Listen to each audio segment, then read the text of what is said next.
Okay, so as promised, I'm going to share all of my most successful, my top 5 most successful bots with you guys as part of this initial bot program.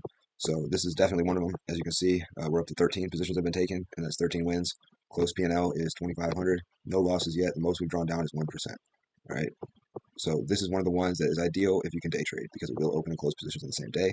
If you can't day trade, I would just let it have no more than one position open at once, and I would change the settings to only fire 3 times a week because you can day trade every 5 days, even if you don't have 25K in your account. But check out the position, so you'll see it says an iron condor bot. Technically, this is an iron butterfly because the short strikes are the same. Notice that the risk is pretty small, the premium is pretty high. Right now, this is at max loss for some reason.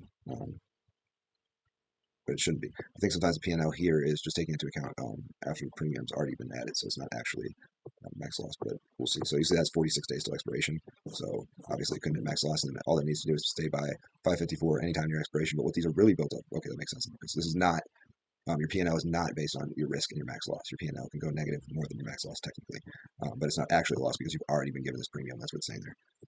So it's 46 days out. Now what this is really doing is going to take small profits, and it's going to take those profits when IV crush happens. So it's going to try and open these when IV is higher in the morning, near the money, and then it is going to close them for a smaller profit, 15% of the premium received. So you'll see here, like this is 3 contracts here, made 255 bucks. 3 contracts here, made 159. 3 contracts here, made 63.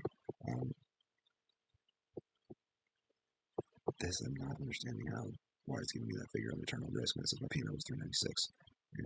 Oh, I get that. So the risk was negative 16 here, so that means I was actually given $416 of credit. Um, and there's absolutely no risk. That's insane. I should build a bot just to find those anomalies.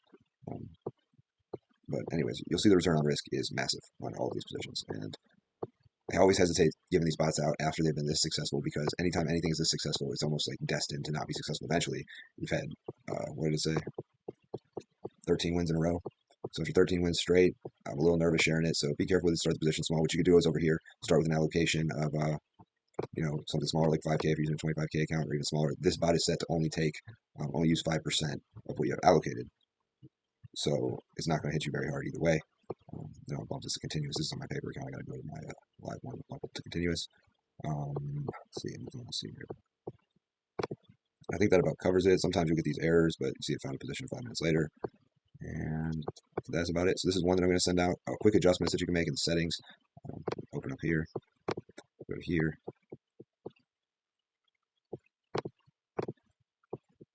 Exit options 15% off access. I wanted to see if there was a way to make sure it holds for at least one day. It's only going to open one position a day. I guess not. All right, so this one really isn't going to take any editing on your part. I would just run it as is. Let me know if you have any questions. Be careful at first, but like I said, the return on risk here is small. I like this one better than the 7-day and the 30-day butterflies. This one's going to open butterflies and iron condors depending on market conditions. But I like this one a lot better. I highly recommend using this one and getting back to me on how it goes. It's not a recommendation or financial advice, blah, blah, blah. Not financial advice, but if it was me, that's what I would do. All right, I hope this helps.